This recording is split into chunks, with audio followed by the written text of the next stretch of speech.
Hi guys, welcome back to my channel. So this video is full of tips and advice from current medical students on how to be successful through your med school application process. So I really do hope you enjoy this video. So grab your cup of tea, your snacks, whatever you need, and just sit back and enjoy. My name is Rebecca Watson. I'm a postgraduate. I studied English language and linguistics at the University of Glasgow before I came here to study medicine. And so what tips would you give for the application season going on now? Check out exactly where you want to go and why you want to go there. Do UKCAT as early as possible, not just in the year, but also actually earlier in the day. There's been a lot of studies I think done, because I read a lot around about it, that the earlier you do it in the day, the more concentrated you are and the better you are to do it. And if you do it earlier, it just gets out of the way and you can then research what universities will accept your UKCAT. So if you don't do as well as you want to do, which does happen, it happens to a lot of us, you can then see which universities would then weigh up more or less your UKCAT versus say your academics or your work experience. Okay, so apart from the UKCAT, any other tip that you felt that really worked for you or something you wish you'd done?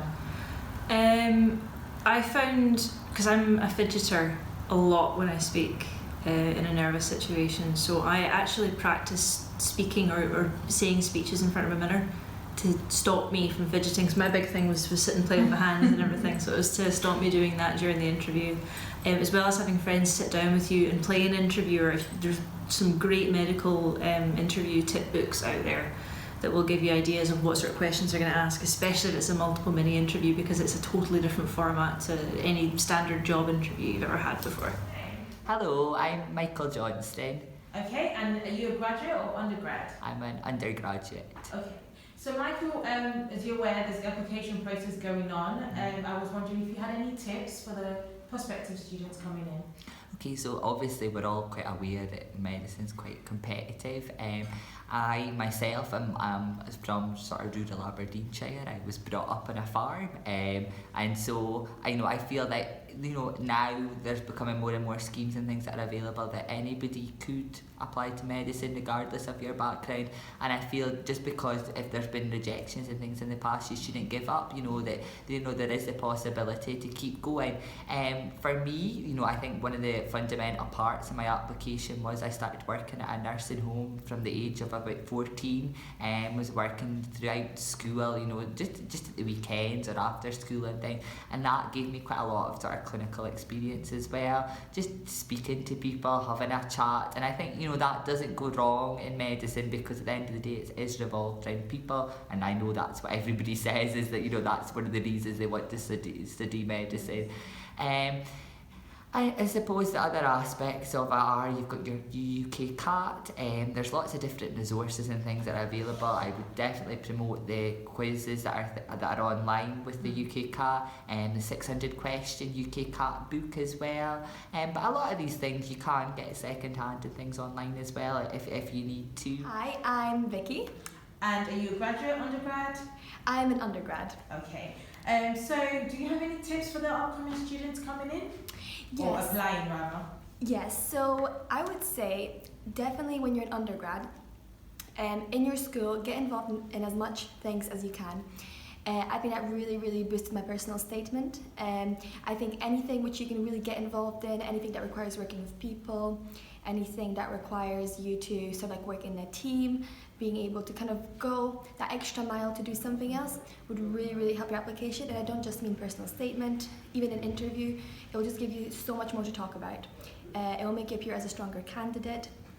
So, for example, I did things like getting involved in People Council, getting involved in things like running committees, doing things like Duke of Edinburgh if you're in Britain.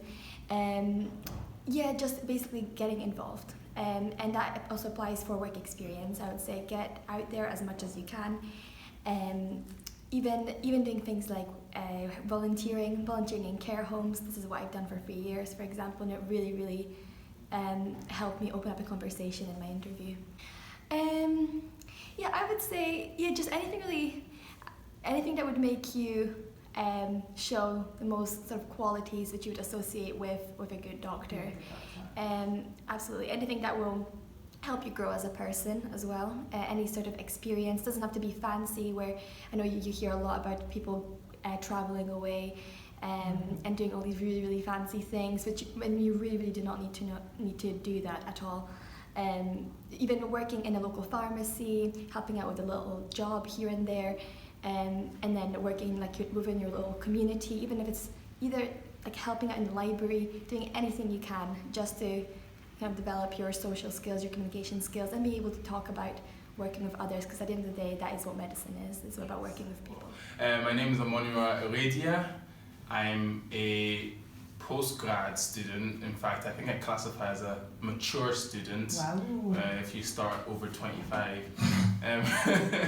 What tips do I have for the application process? Man, that UKCAT, you just have to do it and hope for the best. People do courses, people don't do courses. It's a combination of luck and just knowing when to, just move on. Don't labor on things, don't waste too much time. You don't have enough time in that exam. If you're struggling, move on. You can actually skip so much and still get a good score in the UKCAT. So that's my only advice for that. For your application, they need to see experience, they need to see variation of skills, and they need to see commitment to the cause, and that will get you through on the application. Generally in med school, there's always too much information, so you need to find a good way of working out what's important for you to know at your stage, and being able to let go of all the information that is impossible to learn. Yeah, that's all about it. Hi, my name's Alice Jones. And are you a graduate or undergrad? I am a grad. Tips for the prospective students coming in? My tips would be, so when I applied to medicine, I applied to 2 graduate courses, and I think they're a bit more competitive, so I wish I just, this course we're on now is a 5-year course rather than a 4-year course, so I just wish, because I didn't have that strong an application, I wish I'd applied for all 4 5-year courses, and I think I would have had a better chance of having more offers. I only got an offer from Aberdeen. My undergraduate degree was in geography, which isn't a traditional pre-medical degree subject. But I had a 2-1, and a lot of places, you'll be surprised, just want a 2-1 in any degree. You don't have to have done biomed. So make sure you do your research and look on all the websites. Email or call the admissions office, because they are helpful, and if you do that, then your name is on their radar, so when they come to look at your application, they may spend a bit longer on it or consider it a bit more. Okay, so Shannon was unable to record, so he sent me a document of all the things he would like to say to you guys. So I'm just going to link it in the description box below. Do make sure you check it out. My name's Natasha. Okay, Natasha, are you a graduate or undergrad? I'm a graduate. Okay, so Natasha, do you have any tips for the prospective students coming in? I would say the biggest tip would be your work experience.